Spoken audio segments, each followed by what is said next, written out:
Boleh. Permisi, untuk Ringo dan Sabah ini kebetulan 2 anak sudah dikelonin. Boleh nggak sih Ya, diceritain juga gitu, menurut kalian ya, kalian tuh tipikal orang tua yang seperti apa sih gitu? Dan kemudian biasanya tuh kalian belajar tentang parenting tuh dari mana gitu kalau boleh tahu? Abis kayaknya kan selon aja gitu, dibawa asik aja gitu hari-hari. Sok mangga ceritanya.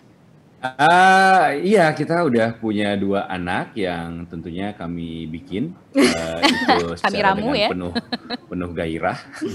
Terus 2 anak ini kita nggak tahu ya Kita tuh kita tipe yang seperti tipe apa apa ya. ya?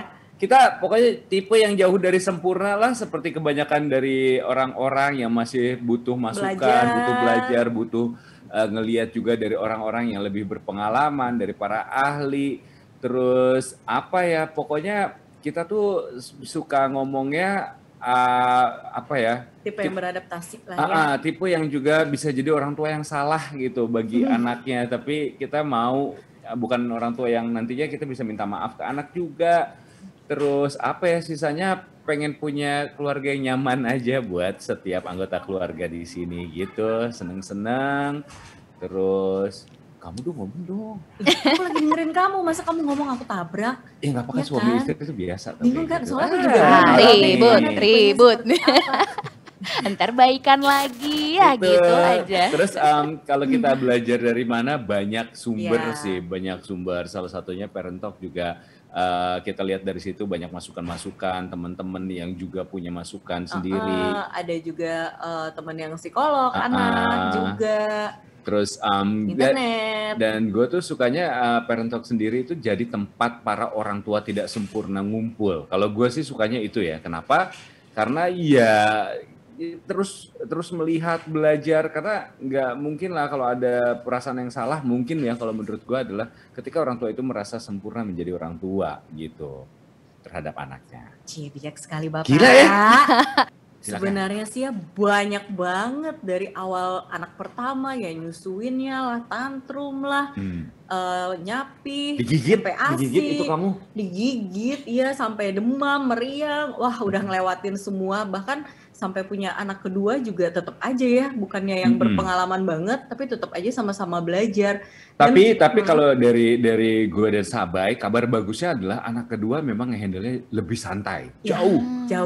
Oke. Tapi ribetnya tetap ya Tetap sama, ada. walaupun santai. Terus kita ngerasa kayak pengalaman baru lagi, sama kayak jadi pasangan muda lagi, tahu?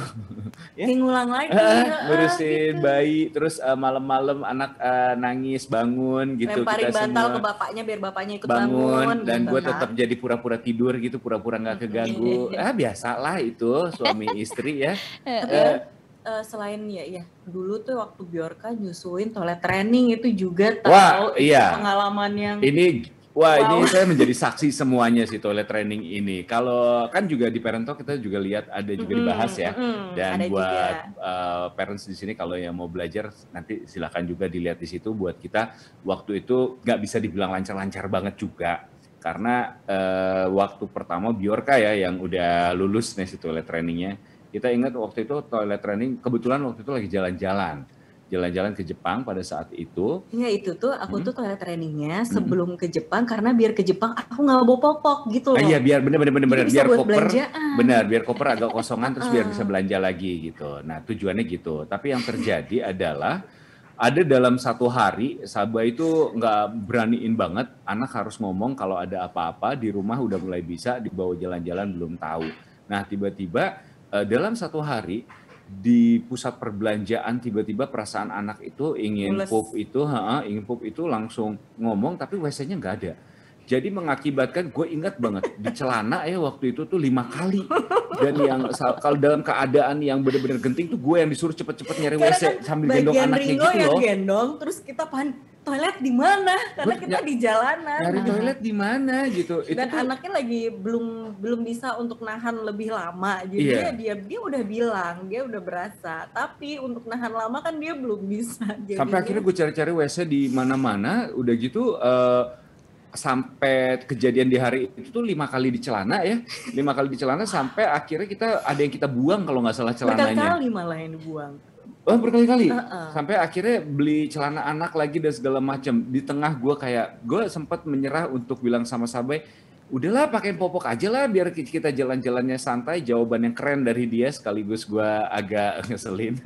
Dia bilang, enggak, anak aku bisa kok, enggak apa-apa aku repot kayak gini. Enggak, karena gini, kalau misalnya ketika jalan-jalan akhirnya kita kasih popok lagi nih, berarti nanti pada saat pulang aku harus mulai lagi dari nol.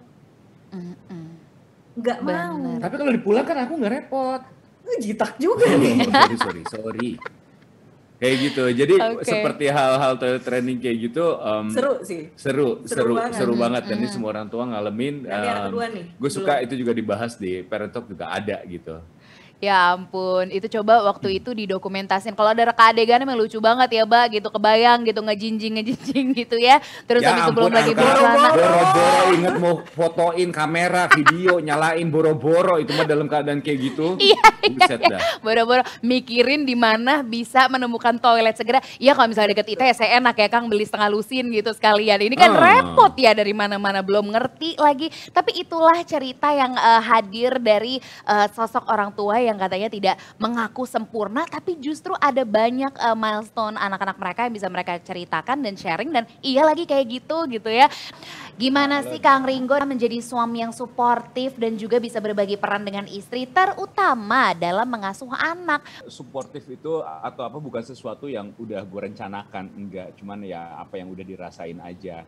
Kayak misalnya dari awal kehamilan istri aja gitu ya, kan gue melihat menjadi saksi semuanya, dia repot, pada saat kehamilan besar dia bergerak juga susah, terus pada saat kelahiran di awal-awal gue melihat sampai dengan detik sekarang udah punya anak 2, istri saya itu adalah mungkin semua ibu-ibu yang udah punya anak nggak pernah yang namanya tidur dari jam pas pertama tidur misalnya jam 9 malam sampai dengan pagi tanpa tidak terbangun gitu loh. Semua ibu-ibu pasti terbangun entah membetulkan selimut anaknya atau entah apa pokoknya ngurusin anak gitu-gitu loh.